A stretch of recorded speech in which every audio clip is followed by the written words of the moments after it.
Shalom, salam berkat dari kami untuk pendengar sekalian. Saat ini pendengar akan diberkati dengan program Hari Ini Harinya Tuhan bagian yang ke-8. Sebuah program rohani tentang doktrin Alkitab yang menolong kita untuk semakin tertanam dalam kebenaran firman dan bertumbuh dalam kemuliaan. Bersama hambanya, Pendeta Gilbert Lumwendong, STH.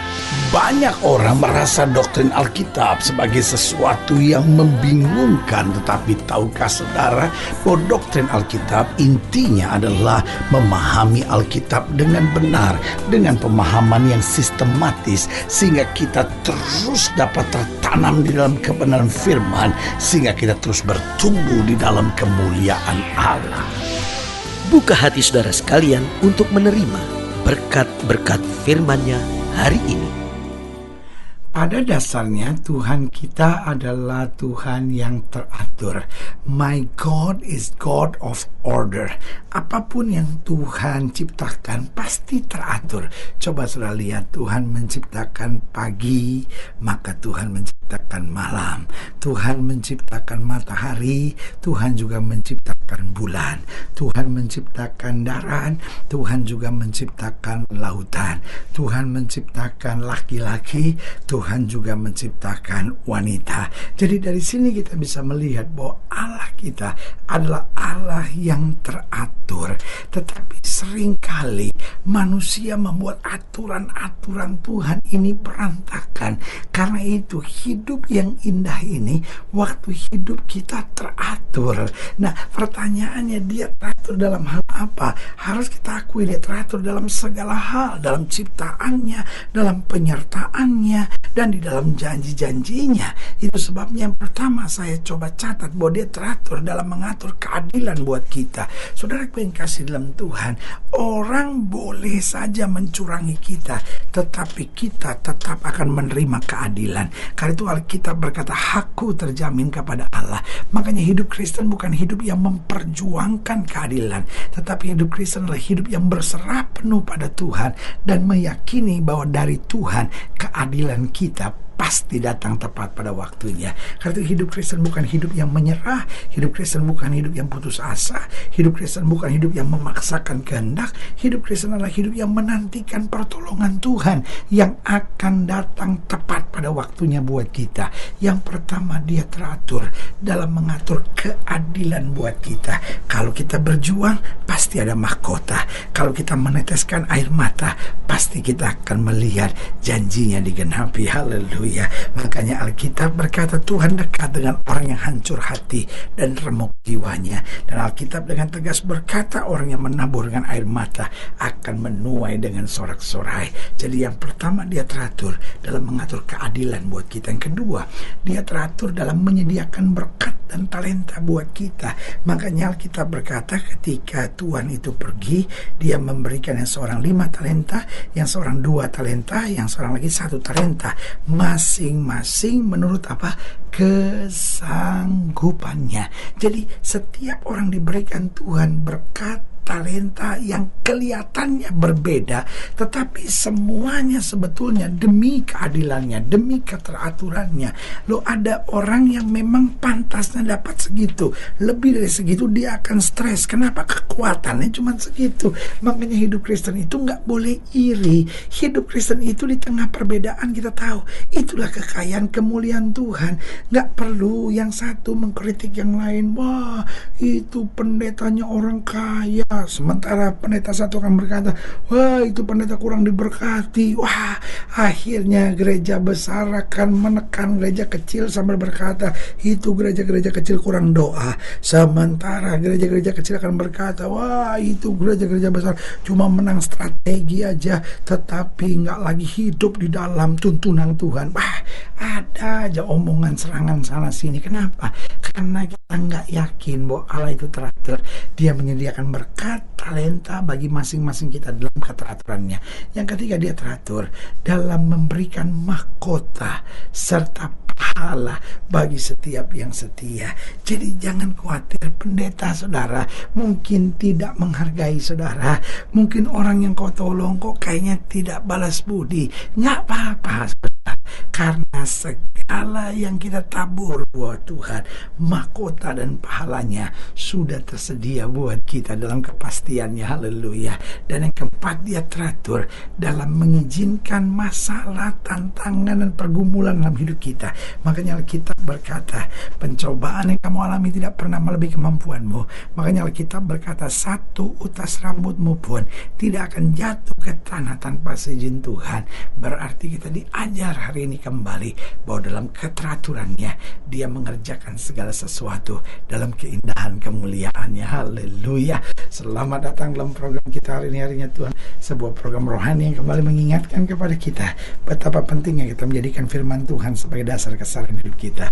Karena selama kita jadikan firman Tuhan sebagai dasar kesabaran hidup kita, langkah-langkah ke depan kita penuh dengan kepastian, kemenangan, berkat, mujizat, dan perkara-perkara besar. Haleluya. Dan dalam program ini kita memang sedang membahas tentang keteraturan. Nah, persoalannya hari-hari di dunia makin gak teratur. Orang pulang kantor gak teratur. Orang bisnis sekarang gak teratur. Rumah tangga gak teratur. Suami urusan sendiri, istri urusan sendiri. Anak-anak cuma diurus sama babysitter dan pembantu. Anak-anak udah gak teratur, gak mau dengar lagi orang tua. Dia mau jalan mau-maunya sendiri. Rusak segala-galanya. Oh, pengaturan negara makin gak teratur. Masing-masing orang mau menjalani semua semaunya sendiri. Yang satu korupsi, yang satu berzina, yang satu percaya dukun-dukun dan kuasa kegelapan. Ketidakteraturan selalu akan mendatangkan kehancuran. Keteraturan selalu akan mendatangkan pembenaran. Nah, saudara yang kekasih dalam Tuhan, dalam program hari ini, dalam pembahasan kita tentang keteraturan, kita mau sama-sama belajar dari Bilangan pasal yang kedua, Bilangan pasal 2, ayat yang pertama, Bilangan pasal 2 ayat pertama sampai ayat yang ke-17. Bilangan pasal 2 ayat 1 sampai 17 di bawah judul perikop, suku-suku Israel ditunjuk tempat perkemahannya. Wah, Allah buat semuanya teratur sekali, ya. Bilangan pasal 2 ayat 1 sampai 17. Tuhan berfirman kepada Musa dan Harun, orang Israel harus berkemah masing-masing dekat panji-panjinya. Lihat keteraturan yang luar biasa.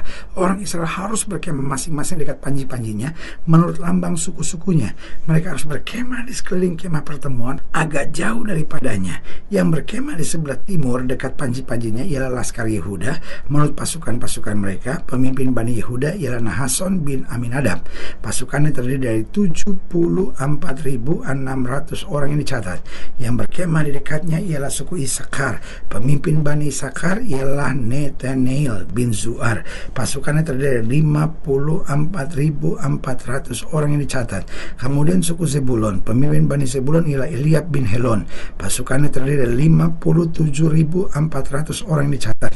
Jumlah orang yang dicatat dalam Laskar Yehuda menurut pasukan-pasukan mereka ada 186.400 orang.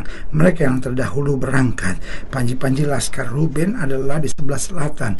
Menurut pasukan-pasukan mereka, pemimpin Bani Ruben ialah Elisur bin Shedeur. Pasukannya terdiri dari 46.500 orang dicatat.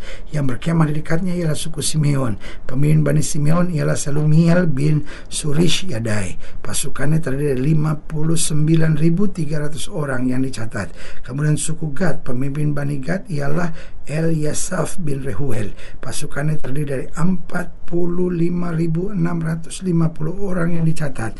Jumlah orang dicatat dalam Laskar Ruben menurut pasukan-pasukan mereka ada 151.450 orang. Mereka lah yang nomor 2 berangkat. Sesudah itu berangkatlah kemah pertemuan dengan Laskar orang Lewi. Di tengah-tengah Laskar yang lain itu sama seperti mereka berkemah. Demikianlah juga mereka berangkat masing-masing di tempatnya menurut panji-panji mereka. Nah, saudara yang kasih dalam Tuhan, berarti dari ayat bacaan ini kita bisa melihat betapa keteraturan itu memiliki dampak yang sangat luar biasa. Tempat di mana mereka tinggal sangat teratur. Kemudian bagaimana mereka berjalan dan melangkah diatur lagi. Segalanya sangat teratur dan ini akan memiliki hasil yang luar biasa. Nah, dari sini kita bisa belajar beberapa hal yang indah karena Dia Allah yang teratur. Yang pertama, Dia mau kita semua menjadi teratur. Suami-suami harus menjadi suami yang teratur. Artinya apa? Sebagai suami, engkau harus jadi suami yang bijaksana. Sebagai suami, engkau harus suami yang memberi perhatian kepada istri. Sebagai suami, engkau harus suami yang bisa memberi arahan-arahan masukan kepada istri. Sementara sebagai orang tua, kita harus bertanggung jawab buat anak-anak kita. Itu hidup teratur. Istri-istri harus tunduk sama suami, itu teratur. Kalau suami mau diatur sama istri, hancur rumah itu, saudara. Kalau istri apa-apa uang ngotot, apa-apa dikasih tahu, mau menang sendiri, egois, engkau istri yang kerasukan setan, saudara. Engkau dipakai setan untuk ngancurin seluruh keluarga. Sebagai hamba Allah, saya mau ingatkan, belajar jadi orang yang hidupnya teratur. Anak-anak muda hidup teratur. Jangan narkoba, seks bebas. Engkau kan belum menikah, masa kan kau lakukan hubungan seks sebelum menikah? Stop. Kenapa? Karena kalau kita hidup tidak teratur, ujung-ujungnya hanya kekecewaan dan kehancuran. Jadi yang pertama, karena dia Allah yang teratur, dia mau kita semua hidup teratur. Pemimpin-pemimpin, ayo teratur. Pengusaha-pengusaha, ayo hidup teratur. Para karyawan-karyawan, mari belajar jadi orang yang teratur. Siswa-siswa, lalu mahasiswa, ayo belajar. Pelajar-pelajar, ayo hidup teratur. Yang kedua, karena dia Allah yang teratur, dia mau kita urus pekerjaan Tuhan juga dengan teratur. Ada waktunya kita bekerja, ada waktunya kita cari uang, tapi juga ada waktunya dong kita melayani Tuhan. Dan bukan melayani Tuhan seenak-enaknya, kita nggak melayani Tuhan dengan tanggung jawab dalam keteraturan. Baru yang ketiga, karena dia Allah teratur, dia mau kita teratur dalam melakukan firman. Karena kita bilang, orang yang mendengar firman dan tidak melakukannya, dia sama seperti orang bodoh. Teratur dalam melakukan firman artinya bahwa kita bukan hanya dengar, kita lakukan. Makin hari makin maju, makin hari makin maju, dan kita makin bertumbuh dan berbuah dalam Tuhan. Baru yang keempat, karena dia Allah yang teratur, dia mau kita tetap menjaga keteraturan di tengah dunia yang makin tidak teratur. Itu sebabnya Yesus berkata, kamulah terang dunia. Supaya apa? Supaya lewat kehidupan kita, keteraturan boleh memberkati orang-orang di sekitar kita. Haleluya. Saudaraku yang kekasih dalam Tuhan, jika saudara ingin dilayani lebih jauh, hubungi kami melalui telepon, hubungi kami melalui surat, kunjungi website kami. Karena kami ada untuk membawa Bapak Ibu saudara senantiasa lebih dekat pada Tuhan dan mengalami kasih kuasa mujizat yang luar biasa. Haleluya. Secara khusus melalui program ini juga saya mau berdoa buat setiap yang sakit, setiap yang berbeban berat, karena saya percaya bahwa bagi Allah tidak ada perkara yang mustahil. Nah, saudara yang ingin didoakan secara khusus, boleh taruh tangan kanan saudara di dada dan kita akan berdoa. Mari kita berdoa. Bapa, dalam nama Yesus, hamba doa buat yang sakit, hamba doa buat yang berbeban berat, hamba doa untuk setiap mereka sedang menghadapi masa-masa yang sukar. Karena Bapa percaya bahwa bagi Allah tidak ada perkara yang mustahil. Bapa, hamba berdoa di dalam nama Yesus, Tuhan jamah, yang sakit Tuhan sembuhkan, yang lemah Tuhan kuatkan, yang susah Tuhan hiburkan, yang jatuh Tuhan angkat, sehingga hari yang penuh kemenangan boleh berlaku. Secara khusus hamba doa buat mereka taruh tangan kanan yang di dada, di dalam nama Yesus, Tuhan jamah, anugerah kasih karunia kuasa berkat Tuhan yang sempurna boleh terjadi. Bahkan mereka yang taruh tangan kanan yang di dada, Tuhan jamah, Tuhan pulihkan, sehingga mulai hari ini kami hidup teratur, dan lewat hidup kami nama Kristus dipermuliakan. Di dalam nama Yesus kami berdoa. Haleluya. Amin. Saudara yang kasih dalam Tuhan, kita sudah berdoa. Ingat, Allah tidak pernah lalai menepati janjinya. Inilah saatnya buat kita untuk bangkit, bersemangat, bersuka cita dalam menghadapi segala perkara. Karena kita tahu Yesus hidup, Yesus berkuasa, dan selalu menyediakan yang terbaik buat anak-anaknya. Doa saya menyertai saudara. Sampai berjumpa pada program berikut, dan jangan lupa, jadikan hari ini harinya Tuhan. Haleluya.